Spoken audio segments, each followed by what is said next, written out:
going to hand you over to our chair for today's session, Richard Pell. Over to you, Richard. Thanks, Ali. Good afternoon, everybody, and welcome. My name is Richard Pell, and I'll be your chair for today's webinar. When I'm not chairing webinars, I'm campaign director for Flipping Pain. For those of you who haven't heard about us, Flipping Pain is a public health campaign committed to changing the way we think about, talk about, and treat persistent or chronic pain. I'm really looking forward to today's event. The pressures facing primary care, the impact this has on consumers and providers of healthcare, and the opportunities that a health coaching approach presents are things I'm really interested in, and I hope they are to you and should be to everybody.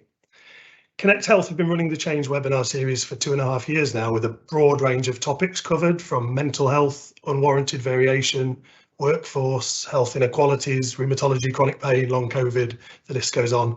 This is webinar number 24 in the series, and today's topic is: can health coaching reduce primary care pressure and improve patient outcomes? We've got an impressive lineup of speakers for you today. You can find their full biographies on the event webpage. Each of our speakers will speak for around 7 minutes. They've been warned about the importance of timekeeping, and I've been armed with a virtual whip to crack about to keep us on track should that be required. Each talk will be followed by immediate questions, but the majority of your questions will be taken at the end.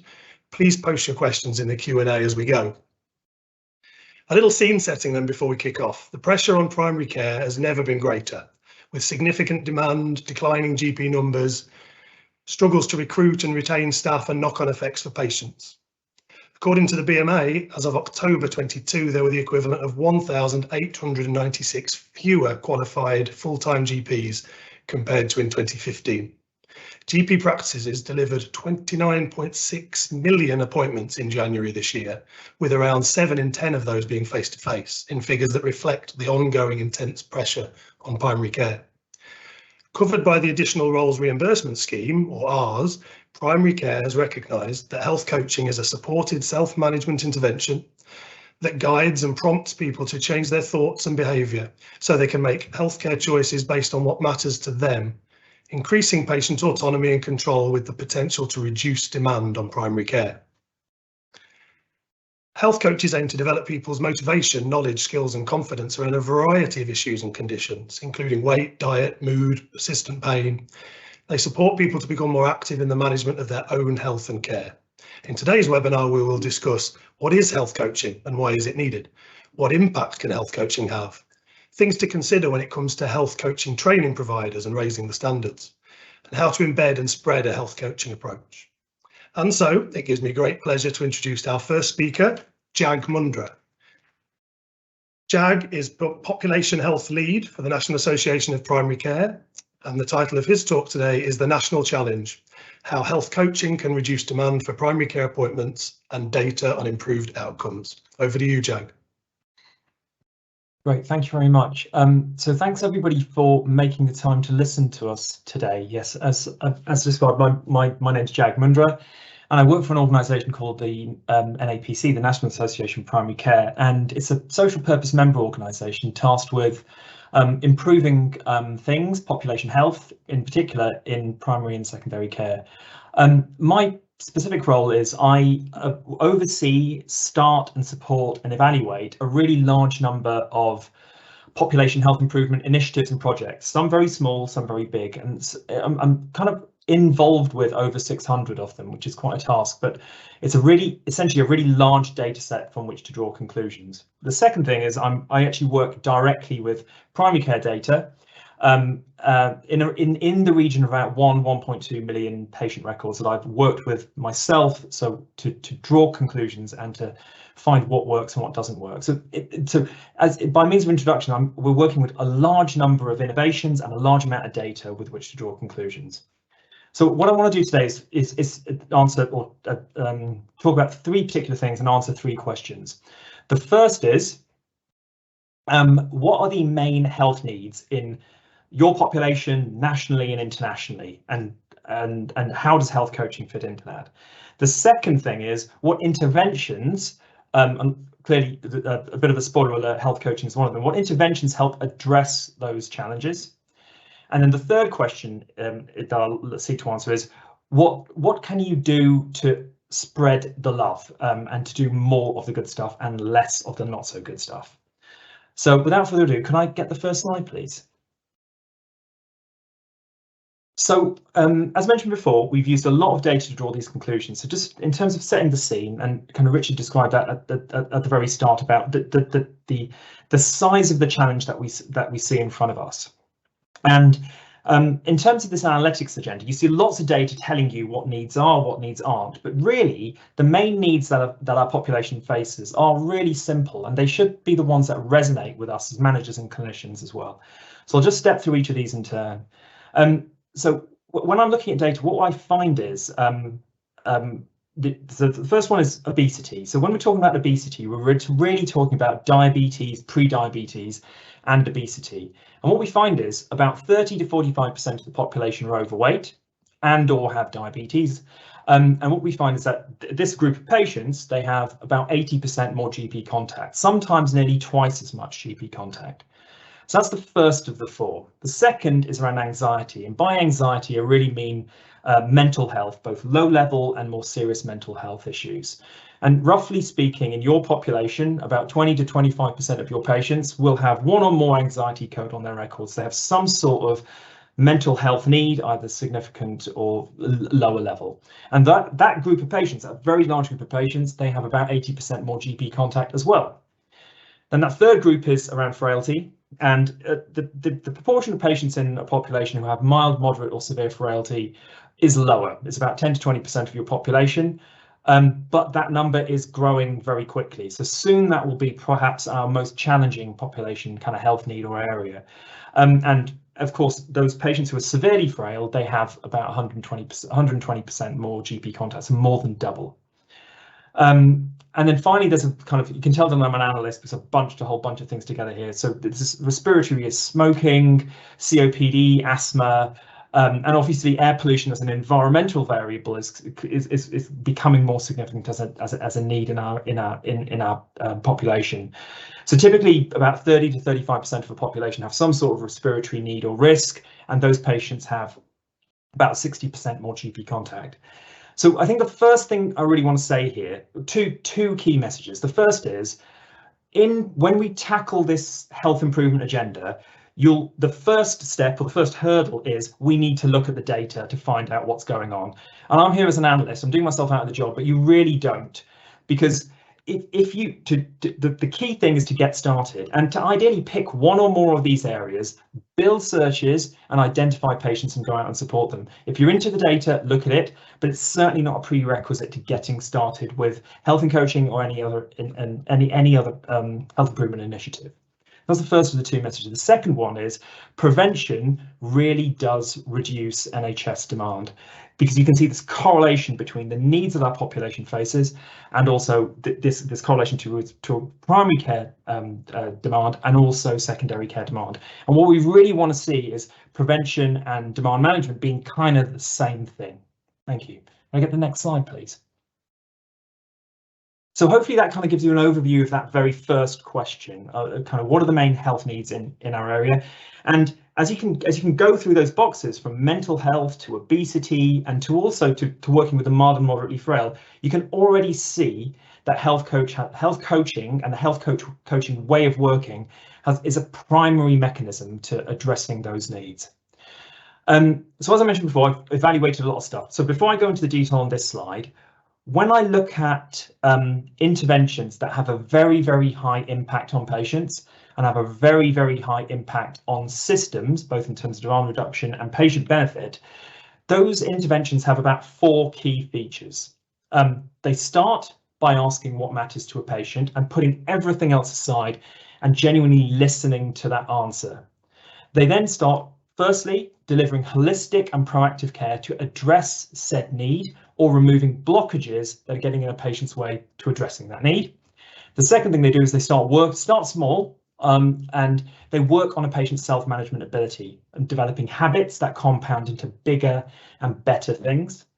The third thing they do is they don't just focus on content knowledge, improving education, they establish continuity of care and a relationship. And what we often find is that a relationship is the therapy. And the fourth thing is that they connect to other services to help embed any benefit and help patients build on that themselves by utilising that wealth of other resource in a community.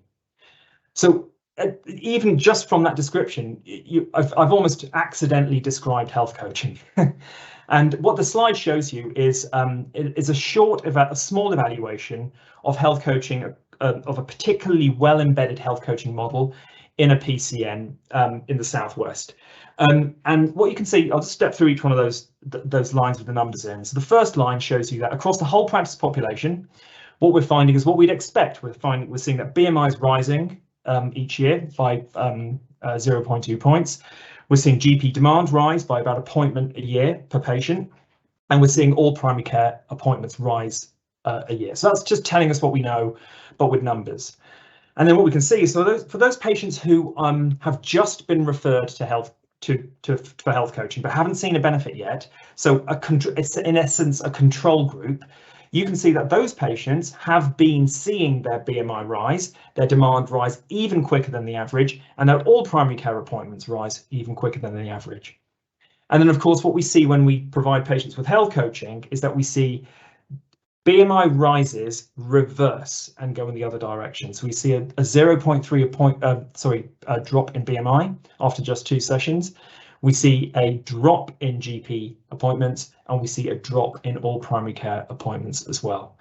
So in summary, what we can see here is about 2 health coaching sessions are linked to about 12 fewer primary care appointments. Now, we know that health coaching sessions are longer, so you can't compare the 2 and 12 in a like-for-like way.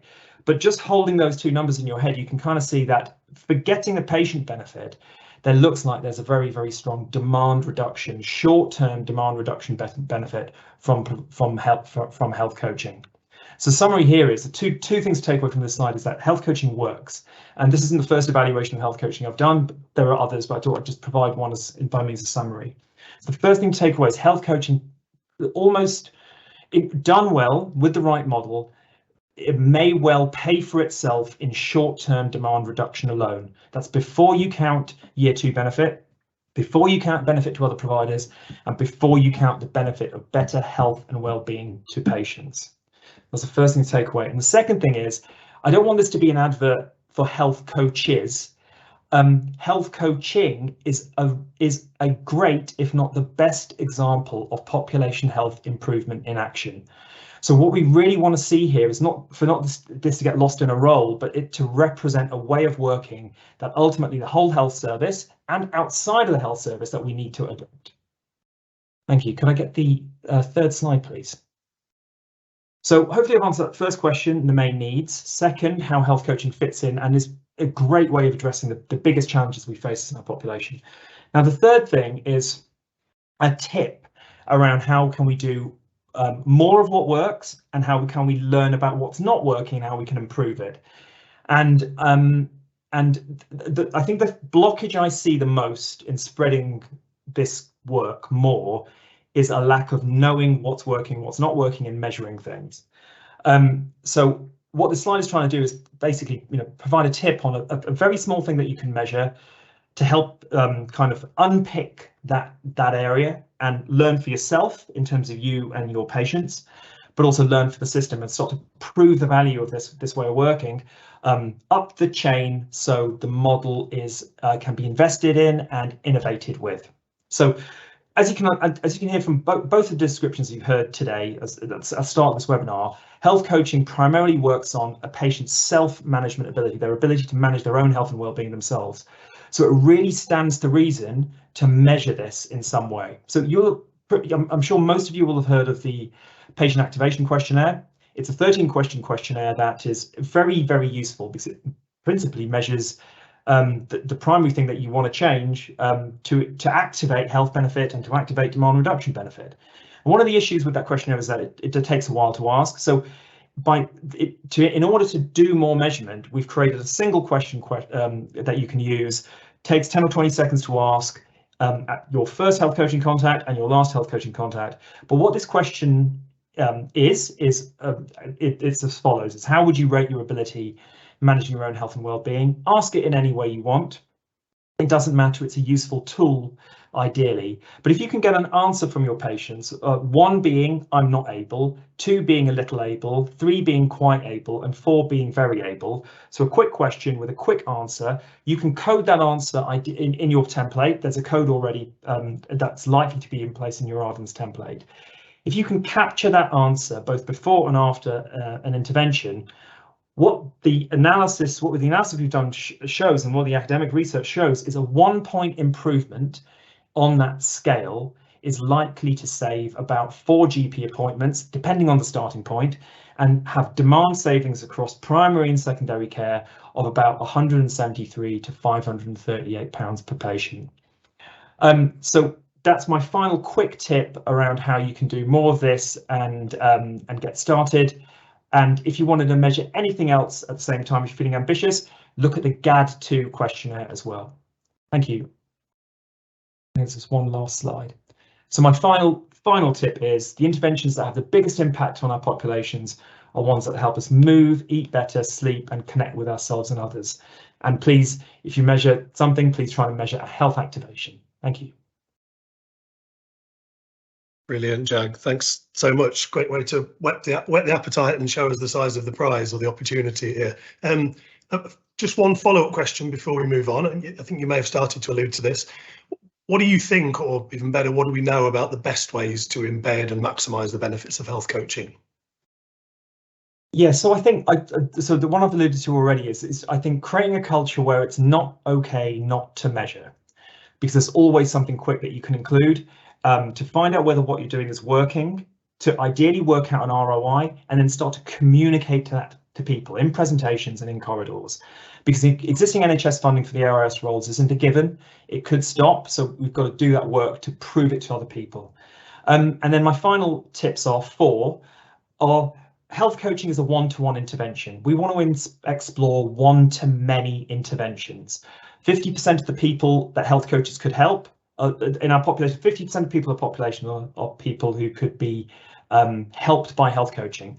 So all of those people are not going to be applicable, or we don't have the resources to support 50% of us in a one-to-one way. So we want to explore one-to-many approaches. So I've got 4 tips here. The first one is of the people who would value a health coaching intervention, they are already coming to see GPs and community health services. 95% of them will have a contact in the next 2 years. So we can explore ways in existing contacts in which we can nudge people to better health. I'll put a link in the chat, but there's this one study done by the University of Oxford that just by spending 30 seconds talking about weight, without an actual referral that people go to, patients found that their weight dropped by 2.4 kilos. The weight management service achieved 4.8, so that 30-second conversation did half the work of the weight management service. The second thing is health coaches working with services to develop them. There are a key number of services in your local health community that really matter. Befriending services, park run, park walk. So working with the key services to build them out. That's my second tip. The third one-to-many service tip is working with digital. Not to get digital to do the whole health coaching job for you, but to think of hybrid approaches to maximize or magnify the effect of health coaching. So you're doing something face-to-face, but you're complementing it with something that can support people digitally in their day-to-day lives when they're not in that health coaching intervention. And we're thinking about video group role-playing sessions where you kind of recording big sessions giving advice like this one that we're on right now, and creating podcasts. We've got interventions like that. Digital walking groups where we've got health coaching setting up Strava groups where you can see loads of their patients and how many steps that they've done. So that's my third one. And my fourth and final one is peer and buddy support approaches where you're pairing people up so they support each other, and then working with families and working with communities and ways to change the culture of a community. So they're thinking about moving more and eating better and those kinds of things. And the final thing I want to say is that if anybody has any interventions in play that are about one-to-many type interventions, I'd be very happy to talk to you and an offer to measure and evaluate them for you. Thank you. Thanks, Jack. Brilliant. So moving swiftly on, our next speaker is Dr. Selina Stellman. Selina is GP lead for MSK and personalised care at NHS North West London personalised care team and a GP at North End Medical Centre. and she will be presenting on the primary care perspective, needs and experience of applying health coaching and person-centred approaches in pain management. Over to you, Selina. Hi everyone, thanks very much for inviting me to speak today. I'm here also on behalf of my colleagues, Benjamin Ellis, who's a consultant rheumatologist at Imperial, Calvin Sahoto and Cameron Hill, both within the personalised care team. So I'm just going to take a few minutes today to talk a little bit about a pilot project that we have delivered in our practice, which was really around thinking about how we can support chronic pain patients in particular, using the ARS roles, using a multidisciplinary team approach, and particularly using health coaches to try and improve care and the experiences of patients with chronic pain. So next slide, please. So we really felt in primary care that our chronic pain patients were high frequency users of primary and secondary care services. They were often dissatisfied with the care they were receiving. And we know that really with this group of patients, small changes can make a really, really big difference to them. But chronic pain patients often lack an understanding of their condition and lack the self-confidence and resources to be able to make changes themselves. So we put together a pilot with the aims of improving the health and well-being of patients with chronic pain, offering them an individualised and self-supported personalised care approach to their pain, working crucially primarily in primary care and community settings and with the MDT support. And we wanted to address health inequalities as well. So we developed a model of care which involved patients with complex chronic pain being identified by the GP, and they would have an initial appointment with myself, which would last around 30 minutes, and that was really to explore their pain, their symptoms, the impact it had on their life, their understanding, whatever the patient wanted to talk about. We would then signpost them to appropriate resources or services or community groups, and we would discuss complex patients in a multidisciplinary team meeting, part of which were health coaches. We could then refer patients to the relevant services that we felt would be useful for them as an individual, and then we gave them a follow-up appointment with me a couple of months later just to see how they were doing, review their progress towards their goals and the outcomes of the MDT. And we put 46 patients through this pilot over the course of just over a year. Next slide, please. So we evaluated the project, and there were two really, really interesting findings in particular. So we looked at what the primary focus of that initial consultation, bearing in mind that it is patient-led, so it entirely up to the patient what they wanted to talk about. And as you can see, we went into it perhaps thinking that patients wanted to talk about their pain or their medications or physio, but actually the vast majority of them wanted to talk about how they could self-manage their conditions. They wanted to talk about social issues and challenges they had with that, and they wanted to understand what their condition was and their diagnosis and focus on their mental health. So it was very little about the medical and more about actually how they could address these wider factors in their life and how they could do it themselves. The other thing that was interesting is we looked at what services we were referring people to after that initial consultation and the multidisciplinary team meeting. And as you can see, actually very few patients were referred to secondary care or musculoskeletal services. The vast majority were referred to social prescribers and mental health services. Now you can see that on this, few patients were referred to health coaches. That was because they came in about halfway through our pilot project, so we didn't have them in the initial stages. But certainly anecdotally and since, we've used them probably as much, if not more than social prescribers. On to the next slide, please. So what was the role of the health coaches with these patients? So they weren't in the initial consultation, that was with me, but they were in the multidisciplinary team meetings. And as I said, many patients were referred through to the health coaches. So in terms of what their role was for the individual patient, we really felt that the health coaches had a great role in supporting individuals to identify their goals and having the ongoing progress towards these goals. They had longer appointments, so they were typically about 45 minutes with the health coaches. So that's much longer than they would have with someone like me who might start the conversation but not be able to finish it. They're often able to offer personalised care because lots of these sessions are individual, but actually a lot of the health coaches do offer group sessions for chronic pain and other conditions, which can be really helpful. And health coaches have the added benefit of being able to follow up these patients and have the continuity with them. So it's not like a GP where they might come and see us for 10 minutes, we might plant the seeds of change, but not actually be able to follow through with them about how they're getting on with it, whether they're making progress and any setbacks they might have. In terms of how they can help us as clinicians, as I said, they can really support GPs. So we might be able to see them and plant some seeds and ideas about how patients could change, but we can't really follow that up. We just haven't got the time and actually don't have the expertise. They can also reduce the pressure on GPs and primary care services by reducing those multiple appointments for the same issue and following things up with the continuity. And actually, they were a really valuable part of the MDT, helping us have a really collaborative approach. Thinking about the wider system, so we know that actually, as Jag has said, having health coaches improves the overall well-being of patients and patient outcomes.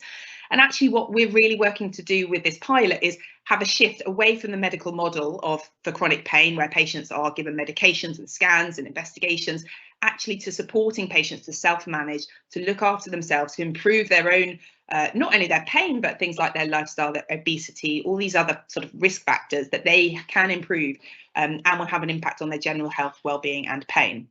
And as I said, we know that it can reduce unnecessary appointments with other healthcare professionals as well. Next slide, please. So we looked at our pilot, and I've given you some of the data already, but we really found that patients, when we asked them what they thought of the scheme and using all these other healthcare professionals, they really valued having a greater focus on the self-management and social support. And when we looked at their musculoskeletal symptom scores and the patient activation measures that Jag mentioned earlier, we did see improvements in these. Crucially, patients really said that they appreciated being validated, listened to, and feeling supported and having the courage to live with their pain. In terms of staff, it was brilliant multidisciplinary working and actually really enjoyable, and we learned a great deal from each other. We had 7 MDT meetings. There was lots of shared learning. Everyone became sort of upskilled. We all, I think, became more confident in how we could use the different members of the team, and particularly health coaches, and actually what their role was and how they could support patients with us. And I think it improved our well-being working together. As I mentioned, I think working in this way and using the health coaches and the other members of the team did improve the patient activation measure, and we know that that translates into reduced appointments, reduced referrals and costs, and we were able to reduce referrals into secondary care and improve some prescribing as well. Just on to the next slide, please.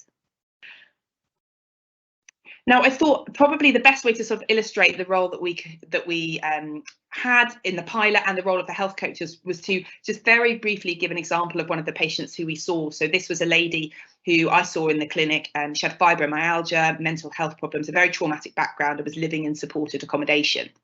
And she'd had her symptoms for a very, very long time, many, many years. We discussed her in the MDT, and it was really felt that actually what we need to do is focus on goals. She sort of had these ideas, but wasn't able to articulate exactly what she wanted to do, how she felt she could get there. She just seemed a little bit lost, although had really great motivation. I referred her to the health coaches, who had 9 sessions with her, so 9 45-minute sessions. At the baseline, when they first saw her, she was taking taxis everywhere. She could manage 6 minutes of walking, but really found it quite difficult and would often find she'd be really tired for the next few days and would sort of then struggle, and she might then not be able to do anything. She had these sessions of coaching which really focused on pacing. They focused on giving her initially just a 4-minute goal to try and get to, and walking with a walking aid, which she was reluctant to at first, but then sort of accepted when she saw the benefit it could have for her. She gradually increased her walking duration, and she found that with that her mood improved. She started to be able to use public transport because she felt more confident, which meant she could go and see friends, she could go and do things. She even started doing some things at the gym and some swimming, some other activities, which further boosted her mood and her confidence. And a key part of the health coaching for her was that actually it was having a plan when things went wrong. So actually, as inevitably we have setbacks, things don't go to plan. Actually, the health coach was able to give her a bit of a plan about what to do, how not to feel disheartened, how to sort of keep going. And I think this just illustrates really how helpful health coaching can be. And I think when this is together, this wasn't the only intervention this lady had. She was continued to have mental health support. She was reviewed by the pharmacist who had a look at her medications and went through some of those with her to get her off some of the ones that were giving her side effects. But I think it really shows that actually having a multidisciplinary team working and using these health coaches can really be valuable for these sorts of patients who have really particularly complex needs in primary and secondary care across specialties and across different issues. And there was just a lovely, a couple of really lovely quotes I just wanted to give from this patient. and this is really a credit to the health coaches that we had as part of the team. So she said that the coaching went above and beyond. I wasn't sure what to expect, especially after dealing with chronic pain on my own for so long and my pain being dismissed. It was an incredibly welcoming experience and very supportive. Every step along the way I was supported, and my experiences, worries and concerns were validated, and my progress, however small, was praised. And I think that's really it. It's about baby steps. And I think that's for the patients and also just generally for primary care. We're not going to be able to completely change the whole way that we're managing chronic pain or we're using these roles overnight. But I think little steps will hopefully lead to a culture change that just means we can really empower patients to care for themselves, really, which is beneficial for them, but also will take some of the huge pressures off the system as we go forwards. Next slide, please. That's my last one. Thank you very much. I'm happy to take any questions or any thoughts, feedback. Thanks very much, Selena. Fantastic, and lovely way to end with the quotes there as well.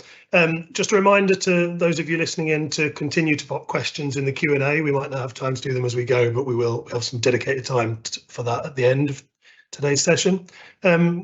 Just one question for you then, Selena. Again, I think it's something you started to touch on, but I'll give you a little bit more time to talk about it.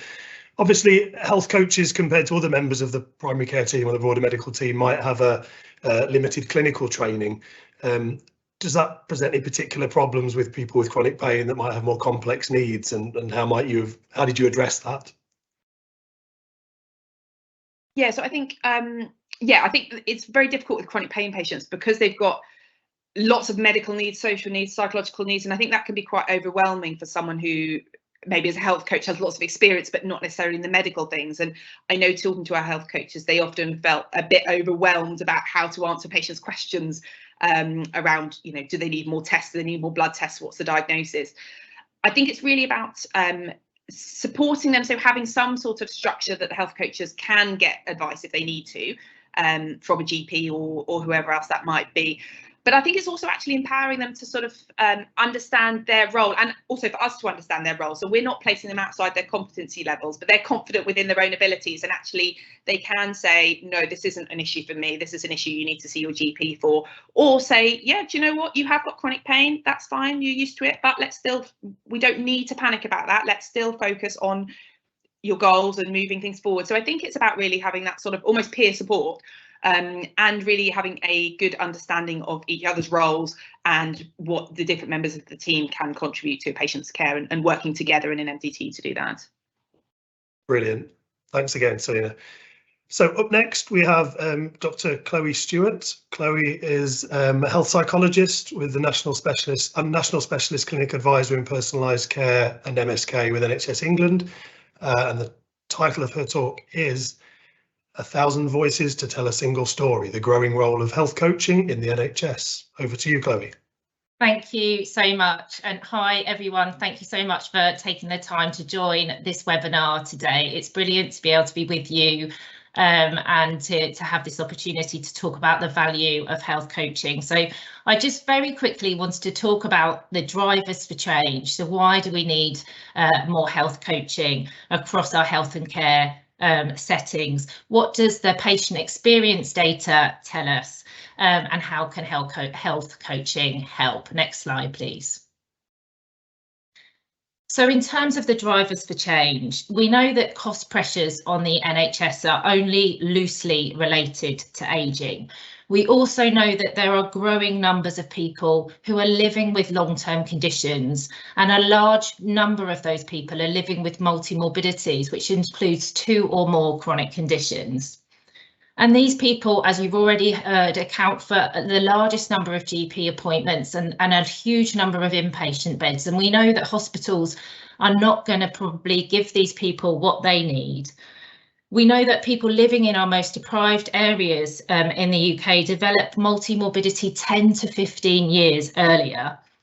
And data from the Richmond Group and the Wanless study have found that we overtreat people living with multimorbidities, and despite this, actually these people have the worst quality of life outcomes.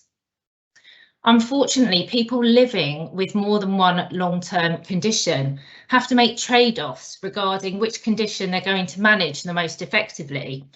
They experience what's known as treatment burden, and they would really like, what they're saying is they really want more joined up, more coordinated care. Next slide, please. So a recent quote from Professor Alf Collins, who's the National Clinical Director in Personalised Care at NHS England, said this, and I think this sums it up nicely. We currently have a reactive, single disease orientated, low value, high complexity biomedical system, which is not designed for people with long-term conditions or multimorbidities, but is paradoxically populated by these people. And when we look at what impacts on health outcomes, as you can see in the image here on the right-hand side, only 20% of health outcomes is attributed to healthcare. And in fact, it is socio-economics and health behaviours that account for 70% of the health outcomes. So as health and care professionals, we have a huge part to play, as you've already heard, in supporting people to develop their own agency, to build their knowledge, skills and confidence in managing long-term conditions, and importantly, the psychosocial impact of living with those long-term conditions.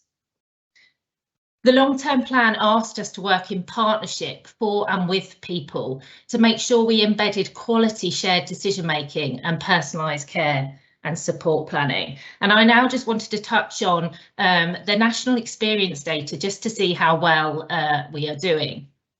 Next slide, please. So this is national data, patient experience data from the CQC. I know that the graphs are really small and I'm just going to give you the highlights really, but this brings together 1,000 voices from across the country. You won't be able to see the graphs, but these are the highlights. So in the top left-hand side there of the screen, this shows us, so this is a question that asks people, were you involved as much as you want to be in decisions related to your care and treatment? And consistently since 2010, only 1 in 5 people feel as involved as they want to be in decisions about their care. This includes responses from 73,000 people and 73,000 responses annually. We also know that in 2022, only 31% of people living with long-term conditions had a personalised care and support plan in place, and 6% of people who are living with long-term conditions didn't know if they had one or not. And what's interesting, the graph right at the bottom of this slide, this shows that of those people who have long-term conditions that have a plan in place, 95% of them find it helpful. In the top right-hand corner, there's just a graphic around people's confidence in terms of managing issues that arise from their long-term conditions.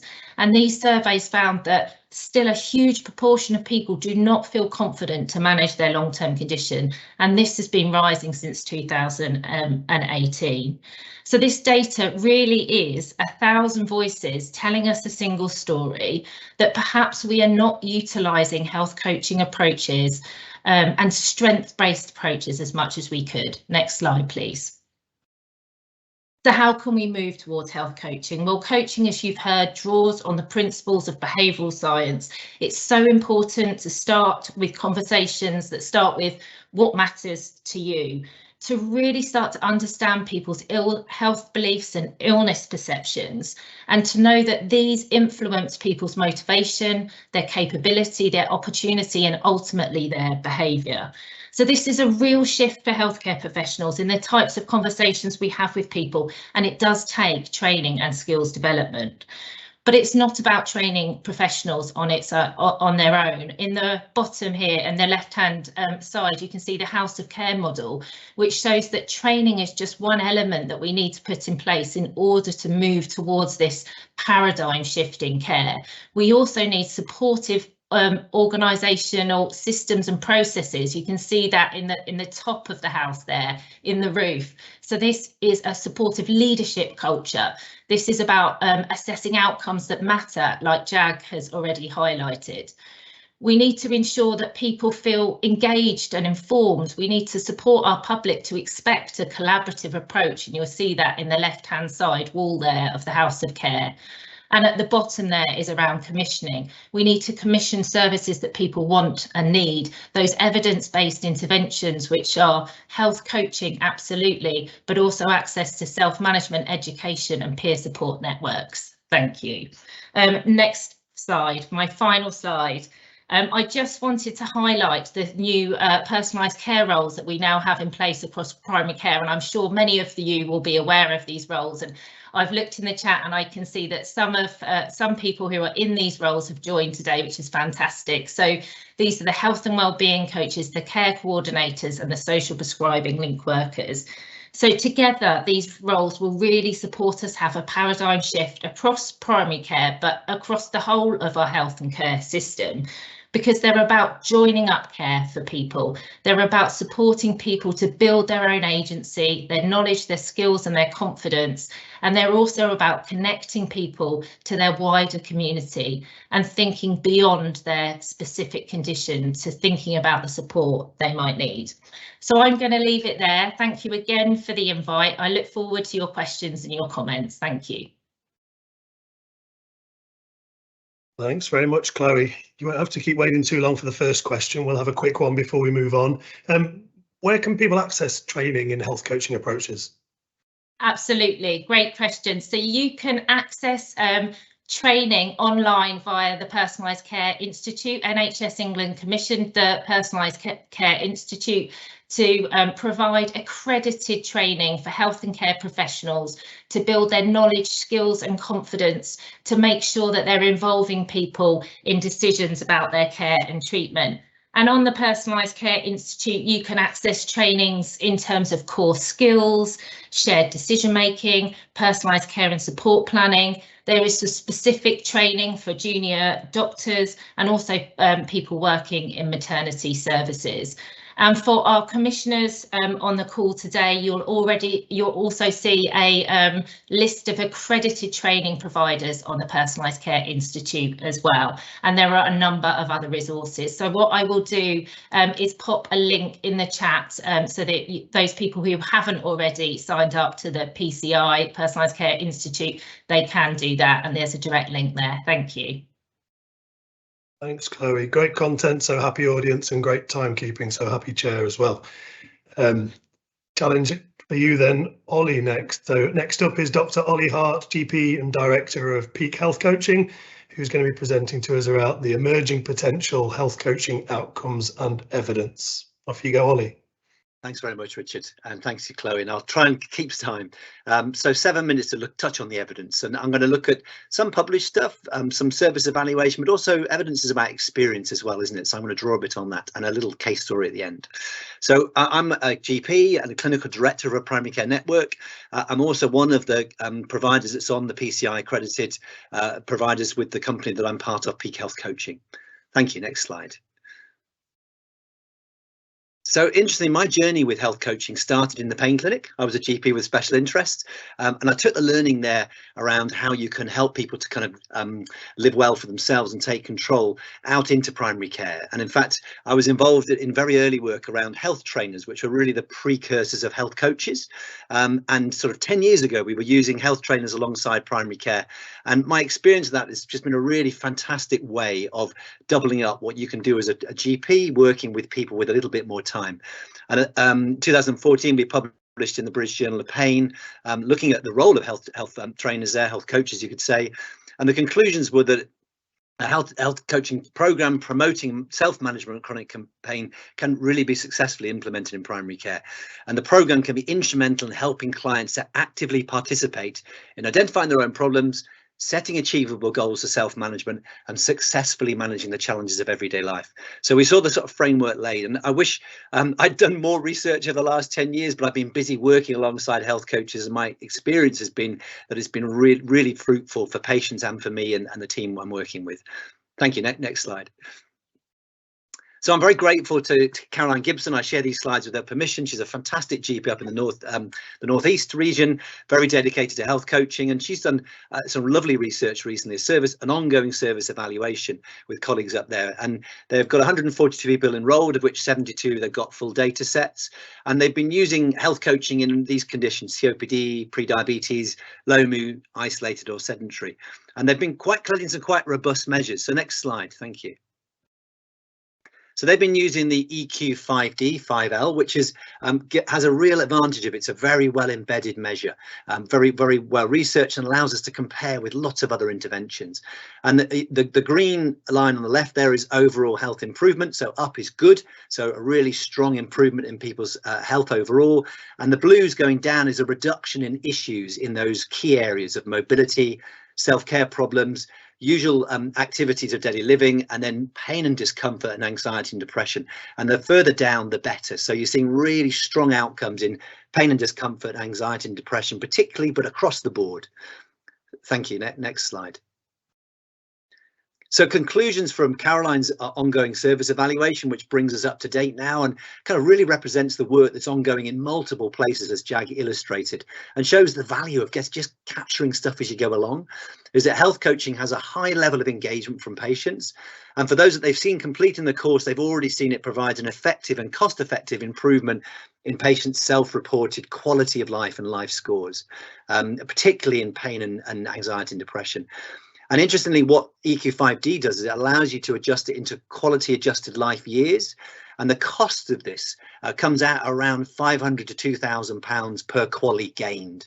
And if you compare that to NICE's standard of £2,000 to £30,000 being good value for money, this comes out as an exceptionally high value for money approach in the NHS. And that money is saved directly in healthcare, not let alone the ongoing social return on investment as well. And a patient quote again, I would advise anyone who gets offered this service to take advantage of it, as it's helped me a lot. I was a bit tearful when I went to my first session, but my confidence and enthusiasm grew on each session, and I feel much better and more confident to continue moving forward. Lovely to bring that voice in, isn't it? Thank you. And thank you, Caroline, for that research. So next slide, please. So I'm going to finish with our company is in that lovely position to be able to train health coaches, and it just gives us a really good insight into how you can build people's confidence to work in this way and what they achieve. So over the last 18 months, we've trained 250 health coaches in a sort of 4-day baseline program. And that's shown us that it's not that difficult to get people with the good good baseline skill set and layer on health coaching training, and then set them in the NHS with ongoing support. And I'll come back to that in a minute. And a third of our health coaches have gone on to track out their progress over the kind of year after their coaching, and what PCI calls level 2 and 3, where they've kind of logged 50 hours of their training, and we've reviewed an hours of recorded practice, and we've seen peer feedback, and they've shown case studies and patient feedback. So it's given us a really good insight to what these health coaches are able to do. Next slide, thanks. And next slide, thank you. And I wanted to just pull out just one little example. Oh no, sorry, just go back one, please. Thank you, lovely, thanks. From one of our highly capable health coaches. And what she illustrated was that she'd seen somebody, middle-aged man, who had been referred by the PCN pharmacist, who had been doing the medication review, and who thought, actually, rather than increase medications here for this person's depression, I think they might well benefit from health coaching. And 6 sessions later, after the health coach, this gentleman had a much improved mood, had actually applied for and got a new job, and was now saving for a house, and was far more optimistic in his life outlook. And interestingly, had actually come off his antidepressant medication. So instead of the pharmacist increasing medication and leading on to further medication reviews and signing prescriptions and an increased demand in the service, this intervention had set someone up to do things really well for themselves.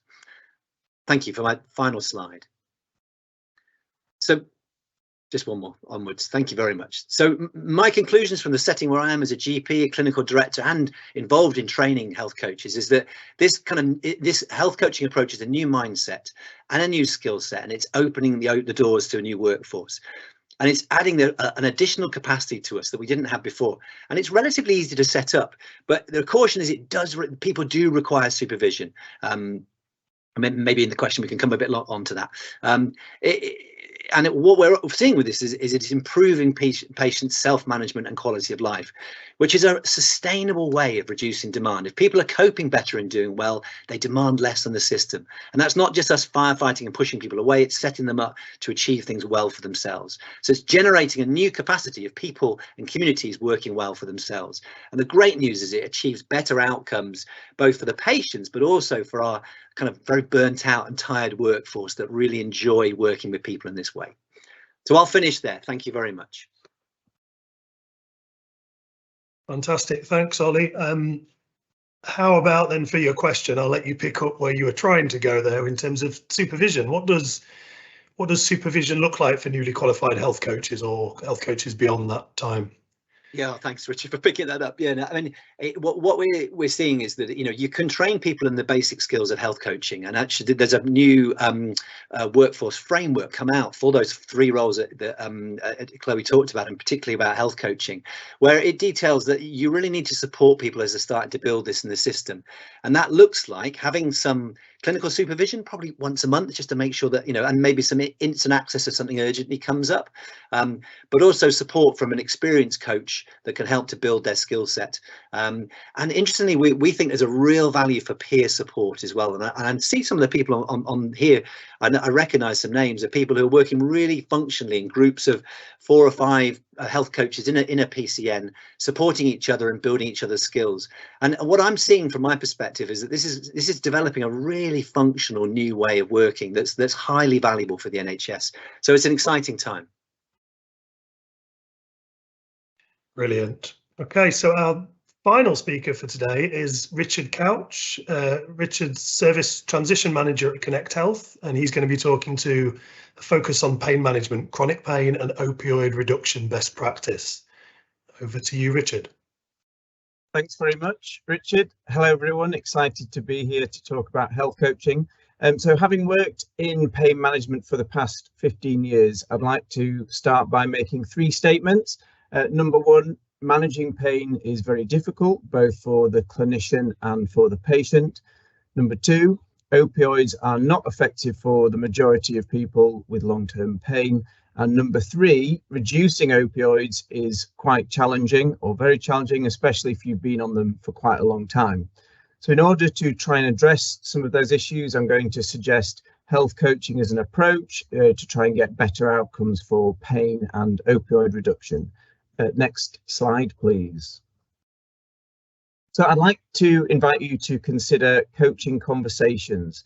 So what are we trying to achieve? We want better outcomes for patients, we want to reduce opioids, we want to reduce the costs that come with opioids and some of the negative side effects. We want to try and increase patients' activations, that is their ability, knowledge and skills to manage their long-term health without input. Also, can we smooth the journey for the patient and clinician through pain management, whilst at the same time potentially trying to increase joy at work? So I've done thousands of medication reviews, and I can definitely say I've done lots of advising, lots of suggesting, lots of decisions made by me and goals suggested by me in relation to reducing opioids. I don't think I've done much telling, but I've certainly done quite a bit of cajoling. So could I have had more success with a refined coaching approach? And with that in mind, I'm going to take you through a coaching model from the perspective of 2 people, one from a clinician considering reducing opioids, and the second one with a patient who's talking about their pain and their opioid use. So next slide, please. So I'm going to take you through the Stop It part of the Stop It, Do It model. And this is from Tim Williams, who's a GP in Sheffield and director of Peak Health Coaching. And Tim came up with this model in response to observing how his patients made a successful change. So the S stands for signs or reasons to make a change. So it's very rare that we spontaneously create a change. Often we need lots of reasons. And if we view behavior change a bit like a rocket taking off, so we've got to build lots of rocket fuel in order to have a successful launch, but we don't just want to launch and come back down to earth. We want sustainability. So thinking the opposite of New Year's resolutions. So the more rocket fuel we can build, the more successful that launch can be. You can see the GP saying, yeah, opioids are not effective for 90% of my patients.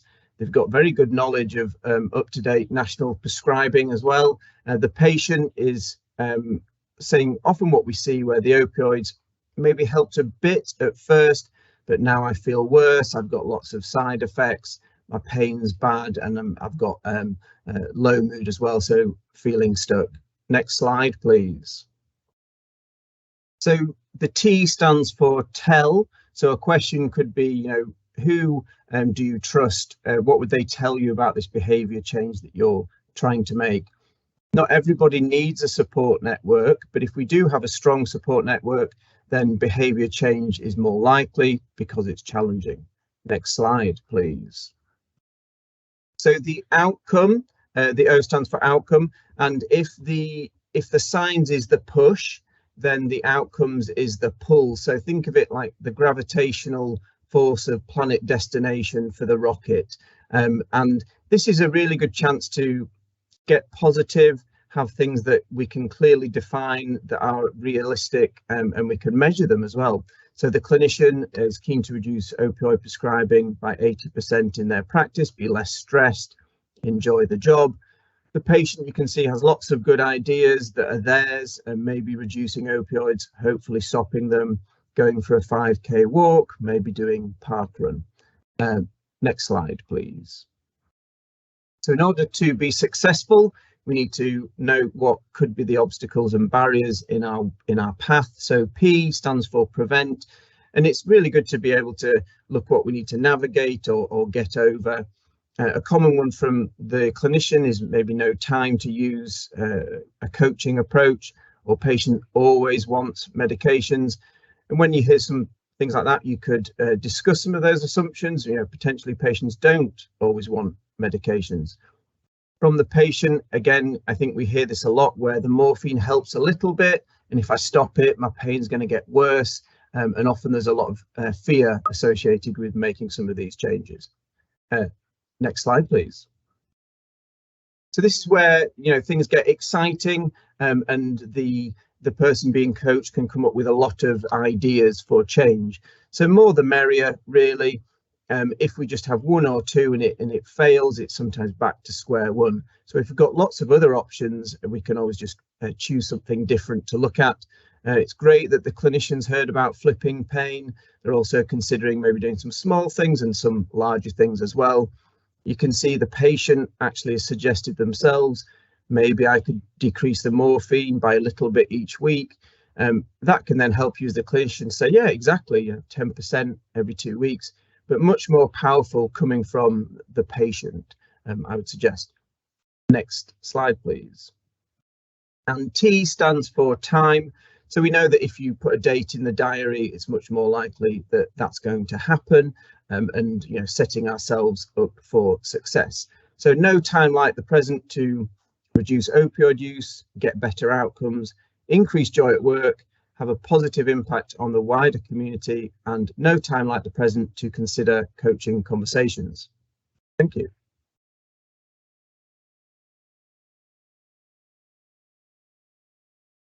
Thanks, Richard. Fantastic. Let's do a follow-up question then. One of the things we might hear typically as a challenge for managing opioid tapering or other issues in primary care consultations around time, the time pressures. What would your advice be to someone who's concerned about a lack of time, for example, if they just had a 10-minute consultation, for example? Yeah, sure. I guess it's a common question, and I might not give them advice. I might turn it around and have a coaching conversation with them. But it's a bit like, yeah, what is the most important thing to do in the consultation? Maybe it's not just to perform as prescribing action. If someone's got low activation, and then maybe the best use of the time is to gain trust and rapport, and you can always see them again. And I think one thing as well is just being aware of unwanted consequences. So opioid prescribing can create sometimes these unwanted consequences of enforced weaning, and then people might need to, you know, or look at sourcing morphine elsewhere. And I think there was something Selena said as well. I liked it. We don't always have to start the conversation, start the conversation, but we don't have to finish it. And it could be the start of something, but we've got time, and also we don't want to create more problems to deal with later, I think. Brilliant. Okay, so that brings us to the end of our schedule of speakers and on to the Q&A. So thanks for the questions that you've submitted. I've noticed that some of them have been responded to partially, at least in the chat. And I'll now attempt to pick out a selection of them and ask them of some of our panel. So we'll come to Ollie first. Ollie, a question that came in is around what's the general training or background and training needs of health coaches in the sort of services mentioned? Yeah, great. I mean, we're often seeing health coaches are coming from sort of specialties where they've been used to lifestyle interventions, so sort of personal trainers or dietitians or nutritionists. But for me, the essential kind of underlying skill, if you like, really is really their sort of mindset, what Carl Rogers called unconditional positive regard, that you believe that it's worth trying to generate the role that people take. And if you hold that mindset, like I say, it's not a huge amount of skill you need to build on top in terms of specific knowledge, but then if they're then put into a system that allows that to happen and gives that priority, you can quite quickly see some big changes. So there's not a huge skill set you have to have. It's more of a mindset, and then if we do it well, we can build those skills on top for people quite quickly. Fantastic, thanks, Ollie. And then linked to that, I feel like it may have been covered, but for clarity at least, I'll come to you, Chloe, if I can. We had a question around what is the recommended training for health coaches? Yeah, thanks, Richard. So I put a link into the chat for the development framework for health and wellbeing coaches, which was published on the 1st of February, and hopefully people will find this guidance really useful. It sets out really clear, consistent standards for health and wellbeing coaches and demonstrates the benefits that health and wellbeing coaches can have in the NHS, much of which you've heard today already. It provides information on training, support, supervision, and how you can continue to develop your practice as a health and wellbeing coach as well. So it also touches on how we might start to make sure that we've got quality and consistency across our health and wellbeing training workforce in the NHS, and so that we can reduce any variation and make sure that we have kind of quality standards in place. So hopefully that framework is really useful to people. Of course, we're always seeking people's feedback, so please do have a look at it. If you've got any feedback, please do make contact with the Personalised Care Group at NHS England about that. Thanks, Chloe. Selena, I'm going to come to you next. I think we're continuing on a theme here. So we've talked about the training for health coaches. In terms of the governance around the health coaching encounters, we have a question about what governance do you have in place around the health coaching completed? Do you review the advice that's provided in those sessions? So I think in terms of sort of, I guess, governance for the health coaches themselves, so each health coach should have a named clinical supervisor, as far as I'm aware, who I think normally would be a clinician or a GP, who they can go to if they have queries. In terms of, I suppose, what happens sort of in practice on the ground, just from sort of my own experience, I think the health coaches are given a lot of autonomy to be able to actually have these ongoing relationships with the patients. And I think it's really around kind of having a formal structure that they've got someone who they can go to, whether that's a GP or somebody else who's a named lead for them, and then having this kind of more informal, that I think Ollie, talked about, this more informal sort of peer support network, so that actually they can bounce ideas off each other's coaches, because often with these things there's not a right or wrong way of doing things. Actually different coaches are going to have different styles, patients are going to respond to different things, so I think it's often about coaches just building up their sort of experience and the confidence and having the clinical support there should they need it. Right, I'm going to stick with you, Selena, so you're not out of the hot seat just yet. Another question you may have seen, this from Dr. Graham Wilkes that came in. Lots of interventions can have a great short-term effect, which may be placebo in some cases, but follow-up at 12 months can show little change or even worse. Intuitively, you would expect better long-term outcomes with health coaching, but is there any evidence for this, or does this work need to be done? I think if any of the other speakers have got answers, do jump in. I think there's probably more work to be done, to be honest. And actually, within our pilot, we're just in the process of evaluating our patients because they've just got to a year's point. So we're actually in the process of evaluating whether they are whether they have got those sustained outputs. I think you're absolutely right. I think intuitively, actually, if we're equipping people with skills to self-manage, one would hope and expect that they are going to be able to continue to do that. But I think often the evidence is that they that doesn't necessarily become sustained. Now, I don't know if as we have more of a culture shift and it becomes the norm for people to self-manage, that actually might mean that we do start to see those changes sustained. And I think also it's about other healthcare professionals promoting this and encouraging patients and saying, you know, let's do it, which maybe wasn't done so much in the past and actually now is becoming more the case. But yeah, I think probably more data is needed really to be able to show benefits, and if it's not helping, then actually why isn't it helping? Because it really should be on paper. But as I said, I don't know if Jag in particular or anyone else has got any more knowledge on this area. Good. Yeah, appreciate that. Not the easiest of questions. We will come to Jag. Do we have any data on this, or do you have anything that might tell us, help us? Yeah, might help us understand better what might be happening. Yeah, so it's probably the hardest thing to answer just yet, because it's at a national level, we're at an early-ish stage. We just need more longitudinal data to understand things. But I think we should expect it to be a short or medium-term intervention, unless we're always going to get better at working on a person's ability to self-manage and manage their own health and well-being, and then to link into other people in the community and other services to maintain that benefit. I think the key thing for me is I'm not worried about the placebo effect, because we can control for that in our short-term studies. I think the key thing for me is that when you look at a health coaching intervention compared to a typical NHS intervention like the Vanguard program or something like that, and you look at the ROI of health coaching, the ROI of preventative work, spearheaded by health coaching, far exceeds a typical intervention that's more acute in nature.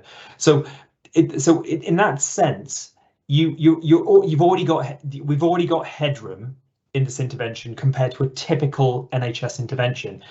So that second question of is it maintained, that's something that is a challenge for every type of intervention, but we're already ahead of the game with the typical intervention already. Now the thing is, what we're going to be able to do more and more of is raise that health coaching ROI, because we're going to get better and better at it. We're going to be getting better and better at scaling it as well. So wherever we're at, so the short answer question is we don't know, but we're going to find out. But there will be some level of bounce. But the primary thing is it doesn't matter so much, because it's a challenge that everything faces, and it shouldn't stop us from doing this work. Yeah. Thank you very much. I'll stick with you, Jag. There are a couple of questions that some of the first to come in that I know you partially responded to in the chat. I wonder if you might like a little bit more airtime about either of those. So just for those of you who aren't able to see the chat or haven't been keeping an eye on it, one of those questions was, which of the four, obesity, anxiety, frailty and respiratory, has the best uptake or impact? And the other one was around whether we have any knowledge as to whether regular GP and frailty team visits into care homes can help reduce A&E visits. So I'll give you the floor if you wanted to expand on the responses to either of those, Jag. Yeah, sure. So I'll work backwards for them. Yes. So the frailty question is, I don't know specifically for any attendances or any visits, but we have done a big bit of work around proactive frailty support. We call it Aging Well, across a large population. Effectively, those frailty nurses are adopting a health coaching style of way of working, because they're dealing with patients who have clinical needs, but also lifestyle and behavioural change needs as well. So they're taking a health coaching model, but they're doing two things at once. So it shows great ROI of 4.2 in just demand reduction alone across primary and secondary care. I just can't separate that out to see, we just didn't have the time in that study to say, okay, what was elective and non-elective, but notionally there was about £500 to £600 saving per patient per year just from providing that support. So apologies, I can't really answer specifically on any, but I know that I think from memory there was a significant reduction in falls or fall risk. So there really should be any impact there as well. And also that's just a really good example of health coaching in action. So you can have health coaches delivering support, but then coaching other clinical, non-clinical teams to offer health coaching type support as well. So working across staff groups and offering that training. And then the second question this is a really good question, and I definitely don't have the answer to this yet, because with proactive work, each time we're approaching a group, there's a huge attrition rate. So with any kind of proactive work, you get, somewhere between 5 to 30% of people taking up any intervention, and then everybody else saying no or no, not yet. I think just given the fact that I'm not clinical, but given the fact that respiratory is probably the least of those four, the least impactable in terms of lifestyle interventions out of those four, I put respiratory fourth. And then obesity and anxiety and frailty, we couldn't separate them yet. And I don't know if we need to, because when we're looking proactively for patients to support with health coaching or other interventions, what we try to do is we try to find patients who fall in all three. So who's mildly frail with obesity and or anxiety and high clinical demand but low clinical complexity. So you try to layer these in because you just get a higher uptake rate and a higher rate of patients who benefit. It's also great for health inequalities work to add a deprivation index in there as well to help kind of refine that group. Thank you. Thanks, Jag. I'm going to come to Ollie next, maybe for our last question before we start to move towards the wrap up. Ollie, bit of devilment in the question. Is health coaching only for people that are motivated? Yeah, that's the thing, isn't it? Often as healthcare professionals, we're very drawn to people that want to do stuff, and great, you're up for it, and if people don't engage, we kind of exception report them or sort of say they're non-compliant. But ironically, the activation data shows us that about a third of our population are really totally disengaged with healthcare. It's not a priority. And ironically, they make up the bulk of the people that use the NHS services. So actually, we should be getting really good at the skill set of trying to work with people who are not very well motivated, and where actually health coaching really comes in, because health coaches have a skill set that enables them to work with people who are motivated, but also to do the right things for people who are not motivated yet, to help them to grow their skills and their motivation. And what's really interesting is that it's not often a lack of knowledge that people have. It's not just they haven't heard what they should do, and you need a louder megaphone to sort of shout at them what they should do. It's around building their confidence and their personal belief and their agency to be able to come to the table. And health coaches do that really well. So it is a bit of a shift in how we're doing things. It's not a lack of knowledge. It's helping people to be good self-managers that we're missing. Thanks, Ollie. Richard, I'm just going to come to you on similar to the theme on motivation. There was perhaps a question more than a comment that we had from as a first contact physio working in GP practice. I often find that patients don't want medication if they're offered options, particularly alternative options for their pain. Does that resonate? Yeah, it's really interesting that I read that comment as well. And I think a lot of when I did put the presentation together, it was not necessarily offering OPROD, it's trying to bring people down who've been put on them before. So I think that's one of the problems that we're trying to address. But hopefully if we can give other options at the beginning, then we're not creating a problem further down the line. So yeah, it resonated. Thanks. Okay, so I think that probably brings us to about the end of the time for questions, although I will come back round to all of our speakers today in order of that you presented originally. I'm going to ask for one sentence from all of you in answer to the question, what is it that health coaching can do to alleviate primary care pressures, and what should commissioners do about it? So a reminder, ideally that's one sentence, and I'm coming to you in order of how you presented. So that'll be to Jag first. So I'll do a summary of what I said before, but I think I'd go on the short-term thing, measure more, and then the longer-term thing, nudge more for larger populations. Stuff. Thanks, Jag. I'll repeat the question again. So the question is, I've lost my notes. What is it that health coaching can do to alleviate primary care pressures, and what should commissioners do about it? I believe we're with Selina next. So I think it's in what can it do? It's empowering patients to self-manage, really. And I think for commissioners, it's about recognising, I suppose, the non-medical treatments that can be offered for people with long-term conditions and chronic pain, even if they are more difficult to measure, but that they can still have benefits. Great stuff. And Chloe? Yeah, so I think, you know, health coaching is really about recognising that we don't necessarily have the answers for people. You know, people hold the answers within inside themselves. So it's about supporting people, you know, rather than think we have the answer for them. And what can commissioners do? Commissioners can think about that house of care model. It's not just about training your workforce. It's about having supportive systems and processes. It's about having prepared and informed public, and it's about commissioning services that people want and need rather than what we think they should have. Great stuff, Chloe. Thank you very much. Next up, Ollie. It's harder to say something new now, isn't it? It's tougher.